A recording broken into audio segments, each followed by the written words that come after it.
fais beaucoup de jeux de rôle et de jeux de plateau. J'ai découvert Trollune il y a une dizaine d'années à son ouverture et j'ai beaucoup apprécié la variété et la qualité des, des produits que j'arrive à trouver dans cette boutique. Et je suis très souvent des sessions de jeux ou de jeux de rôle, jeux de plateau ou jeux de rôle, et j'apprécie beaucoup. Du fait qu'il y a beaucoup de gens. Alors donc moi je suis Delphine, je suis avant tout une grande lectrice. J'ai découvert Trollune par le biais d'une amie il y a déjà peut-être 4-5 ans. Et moi aussi j'apprécie la diversité de ce qu'on y trouve, notamment les livres en anglais, qui est quelque chose qui manque souvent.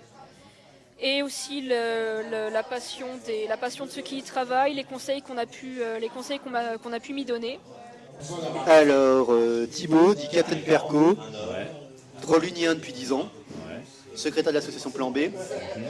Je suis MJ, je suis maître du jeu sur Nailbug JDR, Dark Heresy, un jeu de rôle que j'ai créé qui s'appelle Fiery Police Département.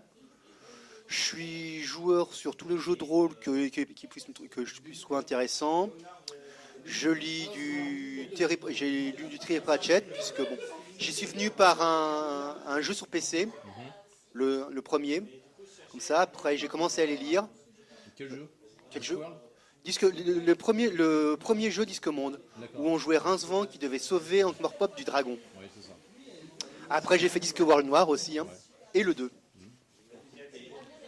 Ensuite, bah, qu'est-ce que je lis beaucoup. En fait, je lis beaucoup de choses. Je lis de la BD, du roman. Bonjour, donc moi je suis Anouk, je suis apprentie libraire à Trollune. Je suis une grande fan de science-fiction, en bouquin surtout, un petit peu de fantastique. Je lis pas encore beaucoup de fantasy, mais je vais m'y mettre. J'aime beaucoup le jeu de plateau, que ce soit autant les petits jeux, on va dire, un peu plus familiaux, et les jeux un peu plus compliqués.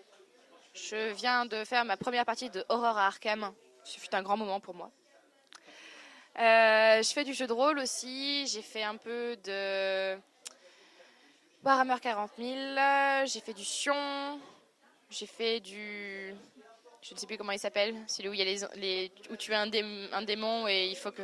Innominé Satanis, c'était génial. C'était trop bien. Je jouais une petite vieille, c'était énorme. Non, c'était le démon de la beauté et de la laideur. Et du coup, en fait, en fait, mon personnage c'était une ancienne top modèle, genre on était en maison de retraite et tout ça, et en fait j'arrivais derrière les gens et je les faisais douter d'eux-mêmes et tout ça. C'était la petite de base, enfin la petite pouffe de base, on va dire, la petite hutte de base. Et du coup, je liguais les gens les uns contre les autres. C'était plutôt pas mal. C'était très drôle. Enfin voilà. Du coup, je fais un peu de tout. Je joue pas aux jeux de cartes, en tout cas pas encore. Et j'ai pas vraiment l'argent pour me lancer dans un grand jeu de cartes, mais j'aimerais bien essayer un de ces quatre. Et je fais pas de figurines, même si je trouve que le travail de certaines personnes en peinture, ça, sont juste hallucinantes. Mais j'en fais pas encore. Mon frère est un très grand joueur. D'ailleurs, il a ouvert son magasin de jeux à Paris. Ça s'appelle Le Nid Cocon Ludique. C'est pas loin de Beaubourg, le musée. Voilà. Il est cool. Et c'est un bar à jeux aussi. Et il faut y aller parce qu'il est cool. Voilà. C'est mon frère. Love, love. Et donc mon frère est un grand joueur, il a fait du jeu de rôle, il a fait du jeu de plateau, il a joué aux cartes, hein, plein de choses. Je crois pas qu'il ait fait de figurines. Bon, bref. Et du coup, ça fait déjà quelques années qu'il joue beaucoup et que je le voyais jouer avec ses copains. Et finalement, j'ai rencontré des amis qui m'ont fait commencer le jeu de rôle, le jeu de plateau, etc. Et c'est lui qui m'a dit tu vas pas à Trollune, c'est bizarre, enfin tu devrais y aller à ce moment-là. Et j'y suis passée quelques fois, du coup dans les 2 ou 3 années qui ont suivi, voilà. J'arrive plus à parler, je suis fatiguée, j'ai pas beaucoup dormi. Mais voilà, et il y avait mon frère et du coup mes potes qui m'ont initié au jeu de rôle, qui allaient chercher leurs bouquins à Trollune.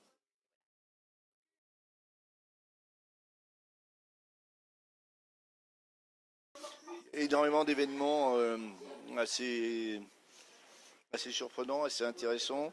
La boutique, par exemple, parraine et à peu près organise l'événement Octogone. C'est quand même quelque chose de très intéressant où vraiment on rencontre énormément de gens. Et je pense que c'est vraiment un événement très fort. Par contre, il y a aussi beaucoup de dédicaces. Il y a des soirées de jeux organisées plus ou moins pour la boutique. Et je sais que pour les gens qui collectionnent les cartes, il y a aussi énormément de tournois et d'événements très particuliers comme les avant-premières, choses comme ça. On a aussi des animations, jeux de plateau faites par des distributeurs. Je donne le nom, c'est Asmodée. Donc je trouve que la qualité des événements, le nombre des événements est assez intéressant et assez étonnant pour une seule boutique. Ça paraît beaucoup. Et c'est très bien organisé et je pense que les gens qui participent en sont absolument contents. Maintenant, il y aura toujours des râleurs. Alors effectivement, il y a une association qui est parrainée en tant que telle par la boutique qui s'appelle Plan B, donc qui fait un peu tout et n'importe quoi, on va dire, dans le domaine des jeux. Et il y a une deuxième association qui intervient de façon récurrente dans les locaux de l'association Plan B, c'est l'association Chageek, qui fait beaucoup de figurines, de jeux de plateau, un petit peu de jeux de rôle et très peu de jeux de cartes, mais qui aussi, après, faut aimer, faut partager les goûts de tous, même pas de tous, de certains, pour y trouver son intérêt.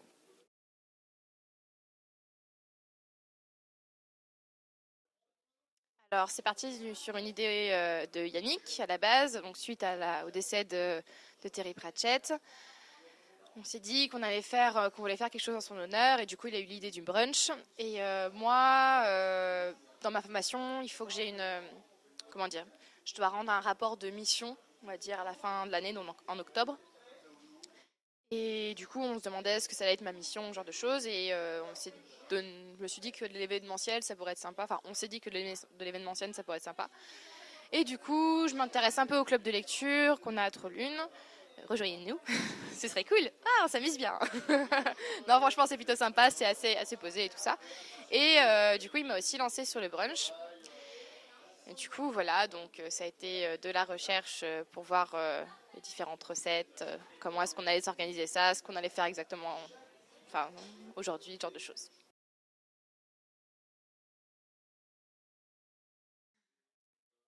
Je me suis occupée de la nourriture. J'ai popoté pendant toute la journée d'hier et toute la nuit. Enfin, une bonne partie de la nuit. C'était dur. Et comment tu as choisi les recettes à partir de... Alors, j'ai choisi les recettes donc à partir... je me suis basée donc sur le livre de recettes de Nounou Hogg, donc qui est un bouquin de Terry Pratchett. Donc Nounou Hogg étant un personnage du Disque Monde. Qui du coup fait comme si elle écrivait un bouquin de recettes. Et voilà, et donc c'est ses recettes elle. Et donc il a déjà fallu voir au niveau des ingrédients, ce qui allait pas non plus coûter trop cher, parce que je ne vais pas acheter une bouteille d'alcool à 30 € ou plus pour pouvoir mettre 2 cuillères dans un plat, ce genre de choses. Donc il y a déjà ça au niveau des ingrédients. Au niveau aussi des problèmes techniques, on n'a pas de point chaud sur place, à part un micro-ondes, on n'a rien. Donc il faut que ce soit quelque chose qui puisse se manger froid, qui puisse... ou à peine tiède, ou alors passer au micro-ondes, mais que ça perde pas trop sa saveur. Des choses comme je devais cuisiner pour beaucoup en peu de temps, fallait pas non plus que ce soit des plats qui me prennent 3 heures par plat. Des choses qui fassent un peu brunch aussi. À un moment j'avais eu envie de faire un plat un peu en sauce, parce que les plats en sauce ça passe bien au micro-ondes, il n'y a pas de souci, j'aurais amené mon cuiseur à riz et ce serait bien passé. Mais finalement... est-ce que ça allait bien aller avec les autres aliments? C'est ça aussi, c'est un choix où que ce soit des petits éléments que tu puisses goûter sans avoir une énorme plâtrée devant toi.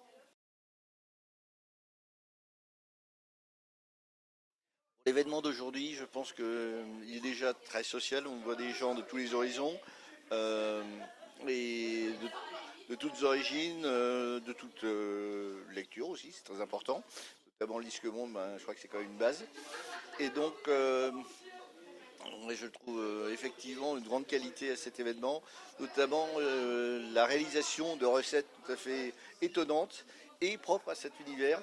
Et j'avoue que je suis étonné d'un côté, surpris évidemment, et heureusement surpris, parce que vraiment je n'avais aucune idée de la variété et de la qualité de ces recettes. Et donc la personne qui s'en est occupée, Anouk, que je pense que tu intervieweras aussi, s'est donné énormément de mal pour réussir cet événement. Et au niveau, tu disais quantitatif, personne ne dira qu'il manquera quelque chose. Voilà. Et en même temps, il y a des choses très classiques, donc tout le monde y trouve son intérêt. Et comment dire, j'avais pas ses envies, mais on va dire ça. Pour l'instant, je suis aussi très contente. Effectivement, c'est convivial, ça permet de rencontrer des gens, c'est bien agréable. Tout le monde a l'air de s'amuser, personne n'est encore mort. Et effectivement, il y a eu beaucoup d'efforts, aussi bien au niveau de la cuisine que de la présentation et de l'organisation. Donc, pour l'instant, je ne regrette pas.